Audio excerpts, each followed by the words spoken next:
keluar tol Rawamangun, Jakarta Timur. Ibu itu terpaksa melahirkan di mobil karena perjalanan menuju rumah sakit macet parah. Perawatnya mana perawat? Awas. Ya.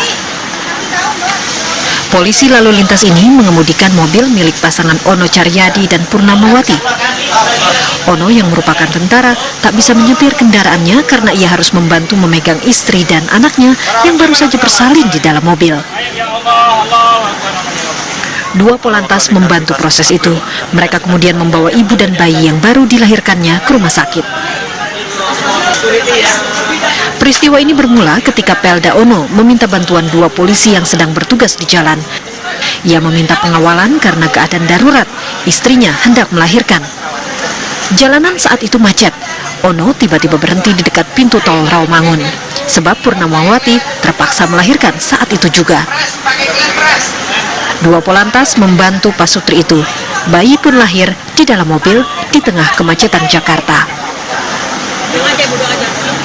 Kini ibu dan bayi perempuannya dalam keadaan sehat dan dirawat di Rumah Sakit Pertamina Jaya, Cempaka Putih. Dari Jakarta, Simon Tobing, TV One mengabarkan. Kita ke kabar lainnya, pemirsa, ratusan rumah warga di Pasar Ikan Penjaringan, Jakarta Utara kini rata dengan tanah. Bagaimana kondisi terkini di sana? Berikut laporan reporter Dita Faisal dan juru kamera Dimas Ramadan dari Penjaringan, Jakarta Utara. 800 bangunan yang ada di RW 4 sudah rata dengan tanah. 11 ekskavator meratakan seluruh bangunan yang berada di RW 4 ini sendiri. Dan nyaris tidak ada lagi aktivitas apapun. Yang biasanya kita melihat ada pelelangan di kawasan Pasar Ikan Penjaringan. Ada juga aktivitas jual beli, yaitu untuk jual beli perabotan rumah tangga. Di sini juga tidak ada satupun kegiatan apapun selain warga yang hanya meratapi bangunan-bangunan yang sudah puluhan tahun mereka dirikan bersama keluarga mereka. Dan sejauh ini pihak kepolisian masih tetap berjaga-jaga meskipun kawasan ini sudah dikategorikan aman, tidak ada protes dari pihak manapun. Pihak TNI dan juga Polri masih mendirikan tenda tepatnya di pintu gerbang utama menuju kawasan Pasar Ikan dan juga di dalam kawasan Pasar Ikan ini sendiri. Dan dalam waktu dekat ada juga masyarakat yang sudah bersiap-siap karena sudah mendapatkan peringatan pertama, khususnya untuk mereka yang saat ini rumahnya belum digusur, yaitu rumah-rumah yang tepat berada di pinggiran kali ataupun pinggiran rawa di Pasar Ikan Penjaringan, Jakarta Utara. 3 zona sudah diamankan, mulai dari zona akuarium, zona museum bahari, dan satu lagi adalah zona di kawasan dekat Teluk ataupun dekat rawa-rawa di sini. Nah, harapan kedepannya adalah betulkah nanti Pemprov DKI Jakarta akan membangun kawasan cagar budaya, kawasan tempat wisata yang dirasakan layak dan juga berstandar internasional. Kita harapkan itu adalah janji yang tidak hanya janji manis saja, sama dengan kawasan Kalijodo yang sudah ditertibkan pada Februari 2016 yang lalu. Dari Jakarta, Dita Faisal, Dimas, TV One mengabarkan. Pemirsa, 4 RT di kawasan Pasar Ikan Penjaringan, Jakarta Utara akhirnya digusur oleh pemerintah Provinsi DKI Jakarta.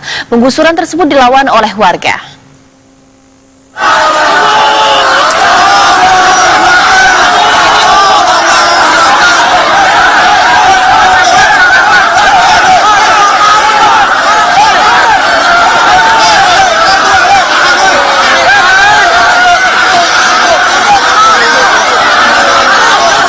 Detik-detik yang mereka takutkan itu akhirnya tiba.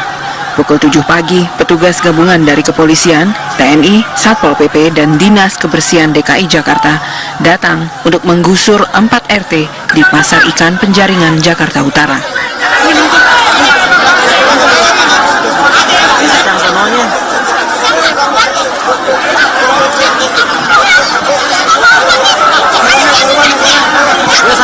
Ketika petugas datang, warga melantunkan takbir dan sholawat. Mereka memblokade jalan dengan menumpuk meja-meja dan gerobak.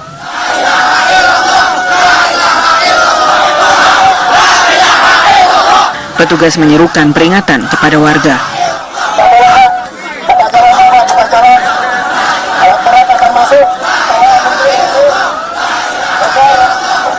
Beberapa warga berusaha menghalangi petugas. Mereka histeris hingga petugas berusaha menenangkan mereka.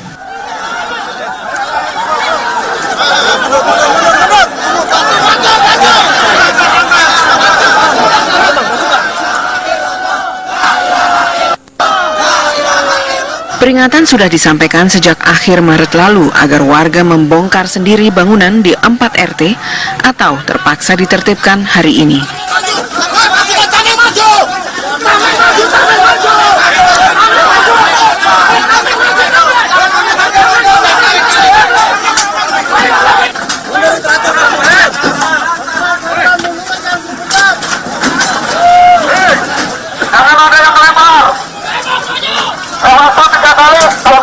Saat petugas akhirnya mengeksekusi, warga masih tidak terima.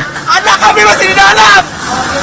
Ada ngapain kamu jadi dua itu Pak, anak kami masih di dalam kecil itu. Gimana Pak?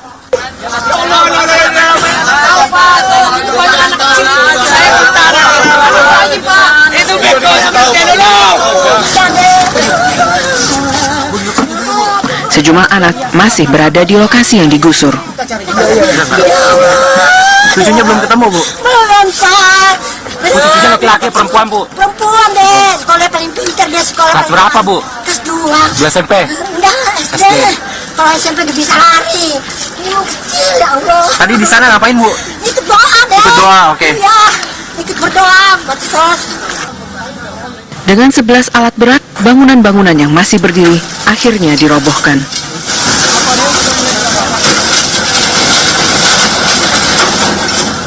Tim TV One mengabarkan.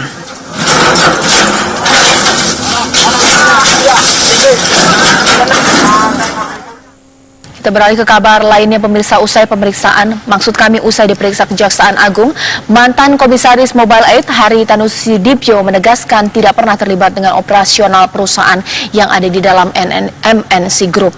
Haritanu Sudibyo diperiksa di Kejagung selama 4 jam. Ia mengaku mendapat belasan pertanyaan dari penyidik. Menurutnya, pemeriksaan kali ini hanya menambahkan keterangan sebelumnya. Pengusaha ini membantah ada instruksi darinya untuk mengalirkan dana kepada Direktur Utama Mobile Aid, Hidayat. Haritanu diperiksa dalam kapasitasnya sebagai mantan komisaris PT Mobile Aid Telekom Tbk untuk kasus dugaan korupsi restitusi pajak PT Mobile Aid periode 2007-2012. Yang dia cari, tapi setelah dia tinggal di Marunda itu tidak ada kehidupan, Mbak Balkis. Mereka tidak bisa dagang, tidak jauh anaknya sekolah, mereka jauh bekerja. Lalu setelah itu mereka cuma mau tidur di Marunda, kan tidak seperti itu. Baik, kita juga sambil masih menunggu ya, ini sambungan telepon dengan Wali Kota Jakarta Utara Pak Rustam Effendi ya. Sampai sekarang belum bisa dihubungi, kita masih akan terus mencoba.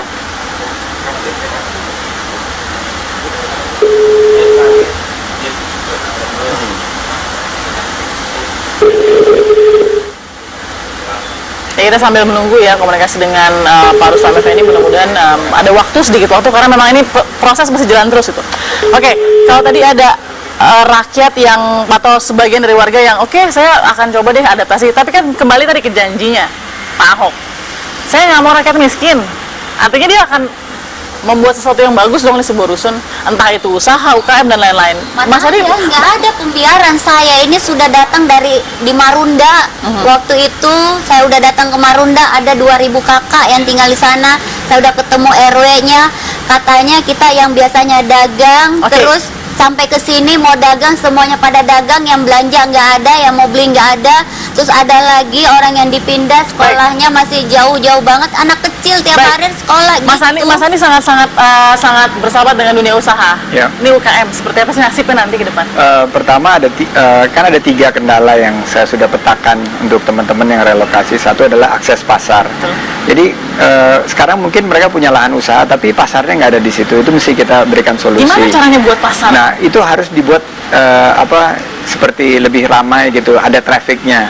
Nah, itu harus ada kegiatan. Kegiatan itu nggak bisa dibuat dalam sekejap, tiba-tiba, harus dalam proses. Nah, ini yang mestinya dipikirin sebelumnya gitu loh. Bagaimana pasarnya itu ada. Nomor 2, akses terhadap dana. Kredit, pasti mereka akan kesulitan. 6 bulan pertama itu pasti butuh modal kerja yang lebih banyak. Misalnya karena warung gitu ya? Ya, penjualannya pasti turun. Dia belum kenal sama suppliernya, dia belum kenal sama pembelinya, pasti turun kan. Nah, ini dia harus dapat. Dan terakhir, bagaimana mereka diberikan pelatihan. bagaimana mereka, dan ini kalau saya lihat ada perubahan perilaku ya, dari tinggal di mungkin di daerah gitu ya, luar di Batang.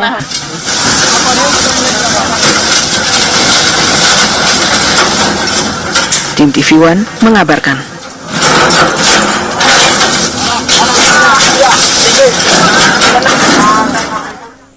Kita beralih ke kabar lainnya, pemirsa. Usai pemeriksaan, maksud kami usai diperiksa Kejaksaan Agung, mantan Komisaris Mobile Aid Haritanu Sudibyo menegaskan tidak pernah terlibat dengan operasional perusahaan yang ada di dalam MNC Group. Haritanu Sudibyo diperiksa di Kejagung selama 4 jam. Ia mengaku mendapat belasan pertanyaan dari penyidik. Menurutnya, pemeriksaan kali ini hanya menambahkan keterangan sebelumnya. Pengusaha ini membantah ada instruksi darinya untuk mengalirkan dana kepada Direktur Utama Mobile Aid, Hidayat. Haritanu diperiksa dalam kapasitasnya sebagai mantan komisaris PT Mobile Aid Telekom Tbk untuk kasus dugaan korupsi restitusi pajak PT Mobile Aid periode 2007-2012. Yang dia cari, tapi setelah dia tinggal di Marunda itu tidak ada kehidupan, Mbak Balkis. Mereka tidak bisa dagang, tidak jauh anaknya sekolah, mereka jauh bekerja. Lalu setelah itu mereka cuma mau tidur di Marunda, kan tidak seperti Baik, itu. kita juga sambil masih menunggu ya, ini sambungan telepon dengan Wali Kota Jakarta Utara Pak Rustam Effendi ya. Sampai sekarang belum bisa dihubungi, kita masih akan terus mencoba.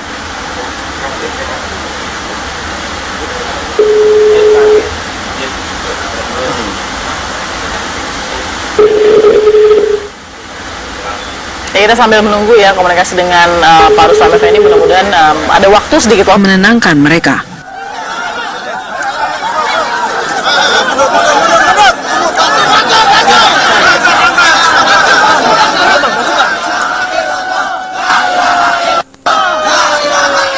Peringatan sudah disampaikan sejak akhir Maret lalu agar warga membongkar sendiri bangunan di 4 RT atau terpaksa ditertibkan hari ini.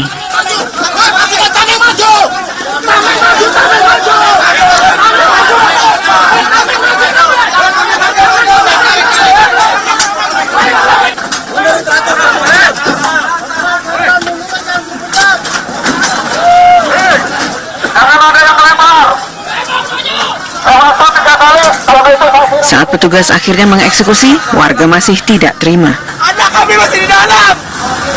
Ada orang main dalam menjadi dua, Pak. Karena dua itu, Pak. Anak kami masih di dalam, kecil itu. Gimana, Pak? Ya Allah, itu banyak anak kecil. Saya utara. Itu beko yang kecil dulu. Sejumlah anak masih berada di lokasi yang digusur. Cucunya belum ketemu, Bu? Belum, Pak. Cucunya laki-laki, perempuan, Bu? Perempuan deh, sekolah paling pintar dia sekolah. Kelas berapa, Bu? Kelas 2. 2 SMP? Enggak, SD. Kalau SMP udah bisa lari. Ini mau kecil, ya Allah. Tadi di sana ngapain, Bu? Ikut doa deh. Ikut doa, oke. Iya, ikut berdoa, batis. Dengan 11 alat berat, bangunan-bangunan yang masih berdiri akhirnya dirobohkan. Dengan kawasan Kalijodo yang sudah ditertibkan pada Februari 2016 yang lalu. Dari Jakarta, Dita Faisal Dimas, TV One mengabarkan. Pemirsa, 4 RT di kawasan Pasar Ikan, Penjaringan, Jakarta Utara akhirnya digusur oleh pemerintah Provinsi DKI Jakarta. Penggusuran tersebut dilawan oleh warga.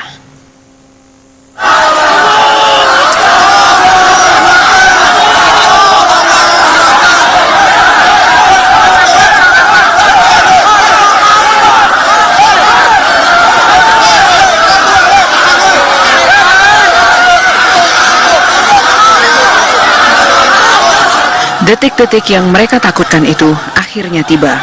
Pukul 7 pagi, petugas gabungan dari kepolisian, TNI, Satpol PP, dan Dinas Kebersihan DKI Jakarta datang untuk menggusur 4 RT di Pasar Ikan Penjaringan, Jakarta Utara.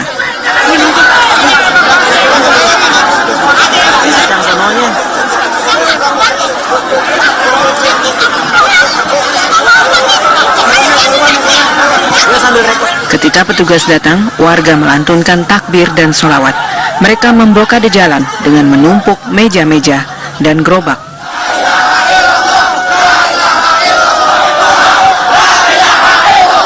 Petugas menyerukan peringatan kepada warga.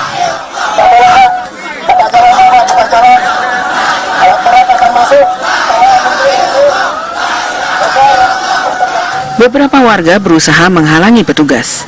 Mereka histeris hingga petugas berusaha keluar tol Rawamangun, Jakarta Timur. Ibu itu terpaksa melahirkan di mobil karena perjalanan menuju rumah sakit macet parah. Perawatnya mana perawatnya? Awas. Polisi lalu lintas ini mengemudikan mobil milik pasangan Ono Caryadi dan Purnamawati. Ono yang merupakan tentara tak bisa menyetir kendaraannya karena ia harus membantu memegang istri dan anaknya yang baru saja bersalin di dalam mobil. Dua polantas membantu proses itu. Mereka kemudian membawa ibu dan bayi yang baru dilahirkannya ke rumah sakit. Peristiwa ini bermula ketika Pelda Ono meminta bantuan dua polisi yang sedang bertugas di jalan. Ia meminta pengawalan karena keadaan darurat, istrinya hendak melahirkan. Jalanan saat itu macet. Ono tiba-tiba berhenti di dekat pintu tol Rawamangun, sebab Purnamawati terpaksa melahirkan saat itu juga.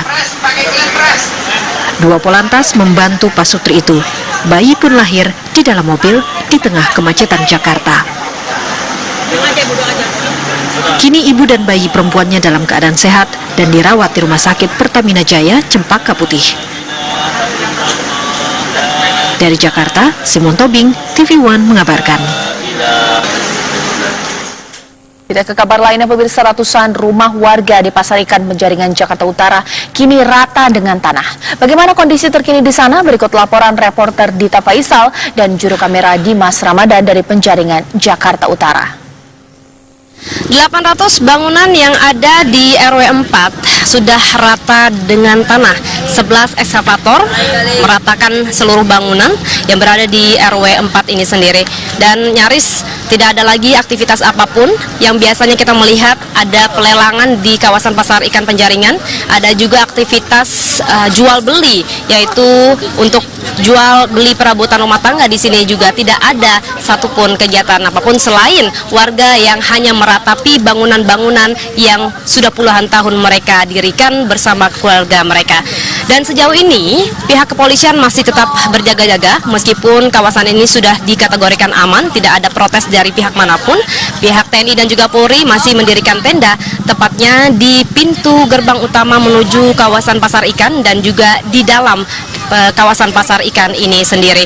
Dan dalam waktu dekat ada juga masyarakat yang sudah bersiap-siap karena sudah mendapatkan peringatan pertama, khususnya untuk mereka yang saat ini rumahnya belum digusur, yaitu rumah-rumah yang tepat berada di pinggiran kali ataupun pinggiran rawa di Pasar Ikan Penjaringan, Jakarta Utara. 3 zona sudah diamankan, mulai dari zona akuarium, zona museum bahari, dan satu lagi adalah zona di kawasan dekat Teluk ataupun dekat rawa-rawa di sini.